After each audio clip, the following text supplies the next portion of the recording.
Olá, gente! Vamos retornar ao nosso conteúdo. Eu deixei o linkzinho do primeiro vídeo da aula de hoje. Agora a gente está entrando no nosso segundo vídeo, né? Onde a gente vai continuar falando sobre globalização. No último vídeo eu falei exatamente sobre a questão de autores que falam sobre os pontos positivos e os pontos negativos da globalização. E hoje a gente vai entender quem são esses autores que falam desses pontos, né, desses extremos da globalização e dos meios de comunicação, tá? Da cultura em massa. A gente vai entender o pensamento deles e quem são eles. Para dar início falando, né, sobre esses extremos, a gente vai falar sobre o Umberto Eco.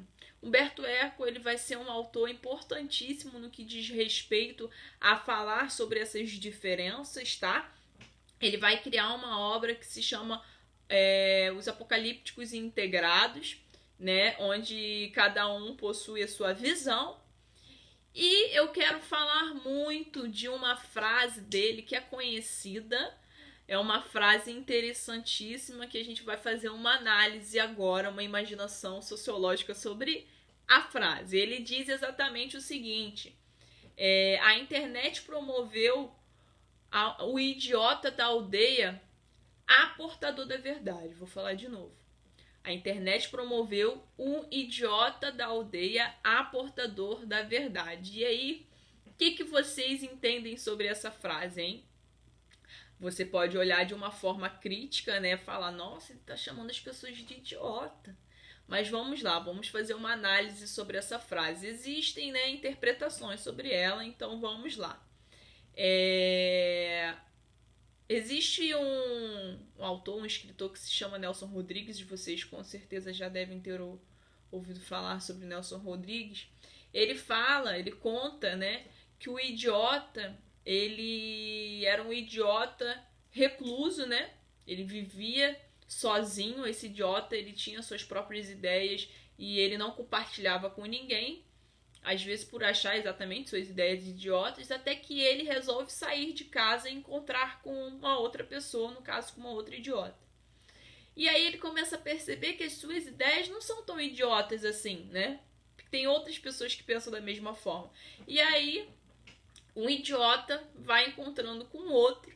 E isso a gente pode se entender muito sobre aquela conversa de mesa de bar, né? Aquela conversa que não tem muitos fundamentos.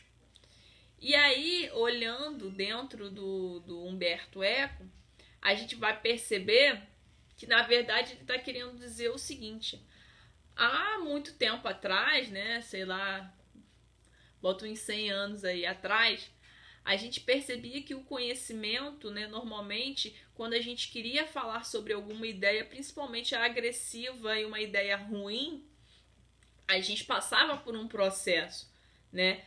A gente não divulgava que nem a gente divulga hoje em dia na internet do nada, né? Posta no Instagram, no Facebook. Existia um processo, a pessoa ela tinha que procurar uma editora, essa editora ela tinha que analisar a sua proposta, né? Sua proposta dali do que você vai falar.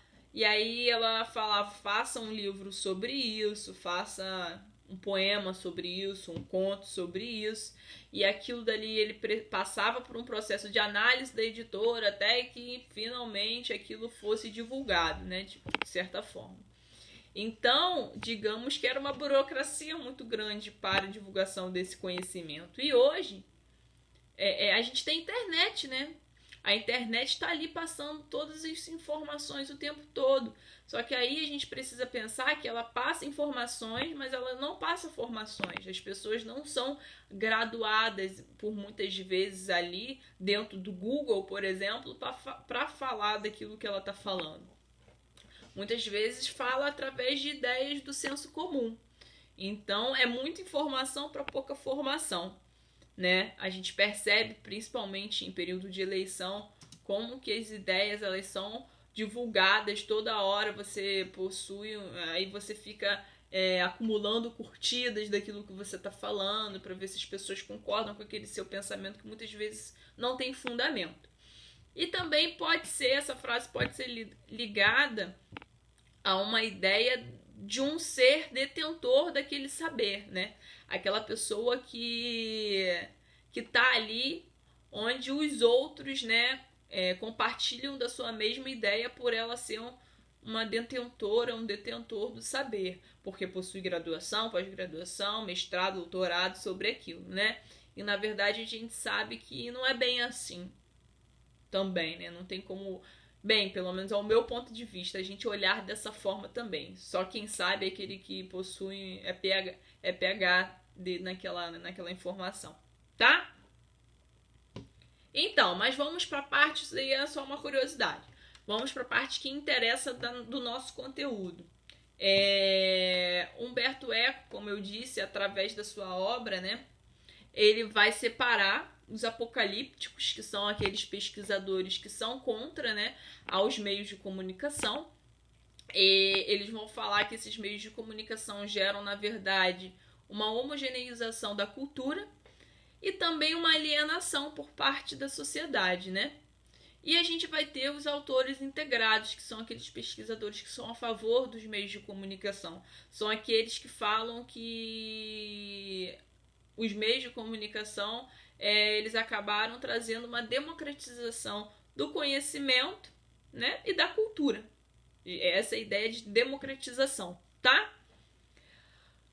Dentro dos autores apocalípticos, a gente vai perceber que muitos falam no que diz respeito à globalização, eles percebem isso, eu já tinha até falado no outro vídeo, né, que a globalização acabou gerando muitas desigualdades sociais, né? A gente percebe o tempo todo essas desigualdades sociais sendo reproduzidas, né?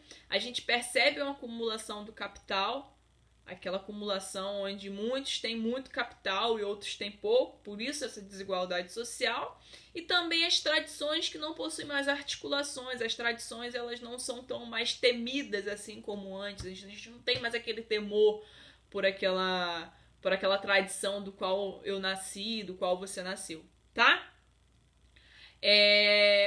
Um autor apocalíptico muito importante é o Marcos G. Marcos G ele vai falar em especial sobre os meios de comunicação dentro das sociedades tribais, as consequências que isso acabou acarretando. Ele vai dizer que por conta desses meios de comunicação que chegaram a essas sociedades tribais, essas sociedades, né, mais antigas, digamos assim, elas foram atingidas no que diz respeito que elas foram perdendo, digamos que as suas tradições, né? Essas sociedades elas vão perdendo aquele costume dos seus ancestrais, aquilo que eles nasceram praticando, né? Aquilo vai se perdendo a essência, aquilo vai se perdendo aquela paixão por conta desses meios de comunicação. Esses meios de comunicação, essa globalização, né? Desses meios que levaram, né? Que leva o tempo inteiro essa cultura de massa para dentro das suas casas, das suas ocas, e aí aqueles indivíduos, né, acabam absorvendo aquilo, absorvendo coisas que eles nem conhecem, coisas que eles nem possuem referência, né? E, enfim, por isso que trouxe grandes consequências aí dentro dessas sociedades tribais, tá? Os autores integrados, eles vão falar que a globalização ela libertou as amarras autoritárias que se tinha dentro dos estados nacionais. Aquela forma, né, aquela nacionalidade autoritária dessas potências que a gente tinha principalmente dentro da Europa, né, como o nazismo, enfim, o fascismo, o stalinismo. Como essas amarras elas foram caindo, né? Por isso que a gente fala sobre a queda do Muro de Berlim. Com essa queda a gente percebeu realmente que os estados nacionais eles se tornaram mais livres, né? No que diz respeito a essas culturas, a essa tradição autoritária, tá? A gente vai ter dentro desses autores o Anthony Giddens, que é importantíssimo, Pierre Levy e o Manuel Castells. Eles vão falar que o mundo, né, que a Terra é azul, ou seja, vou ler aqui para vocês. É uma comunidade em que o trânsito é possível desde que se tenha acesso aos meios tecnológicos adequados. Né? A globalização trouxe essa questão de que é possível fazer as coisas, né? Desde que você tenha tecnologia adequada para aquilo. E a gente vai ver também um tópico que é da pós-modernidade, aí na apostila de vocês vai ter. E aí a pós-modernidade é um assunto que a gente vai fazer um link aí do que a gente já estudou sobre o Bauman, sobre a modernidade líquida. Ele é um autor importantíssimo sobre a pós-modernidade, né, que fala sobre esse mundo pós-moderno, que é o que a gente, né, vive, onde ele diz que essa pós-modernidade, na verdade, é a modernidade líquida, né, onde a gente já estudou.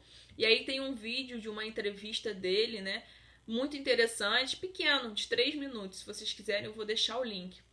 Que ele fala que essa pós-modernidade, ela nasceu, na verdade, né, quando uma mulher, ela expõe suas relações, as suas intimidades sexuais, né, com o seu marido de forma pública. Ela pega o microfone ali para a população e confessa, né, fala o que ela quer falar sobre as suas intimidades com seu marido. E aí ele diz, né, que antes, quando a gente vivia, né, antes da pós-modernidade, a gente via que a gente precisava confessar ao padre, a gente via essa questão da igreja, né, principalmente a igreja católica, que condenava as coisas, que pedia para que se confessasse a Deus, confessasse ao padre, e era um tabu muito grande, né, daquilo que você vivia da sua vida particular, e a pós-modernidade quebrou isso, na verdade. Aquilo que você guardava para você, você agora fala em público. Você fala no microfone. Aquilo que você falava dentro do confessionário, agora você fala com o microfone. Então, é interessante. Eu vou botar o link ui, meu Deus, da entrevista para vocês, tá? Então, os autores nesse tópico de pós-modernidades, a gente vai ter o sociólogo Edgar Morin, a gente vai ter o Nestor Garcia e o Jesus Martin, tá? Eles vão falar sobre essa nova fase, sobre esses novos padrões, né? Por exemplo, o Edgar Morin, ele fala muito sobre como esses padrões societários que a gente vive hoje teve transformações, né? Teve uma formação diferente dentro da educação e do conhecimento. Esses autores vão falar dessas transformações que a gente tem hoje com esse mundo globalizado, com esse mundo pós-moderno. Tá, gente? Espero que vocês tenham entendido. Até a próxima!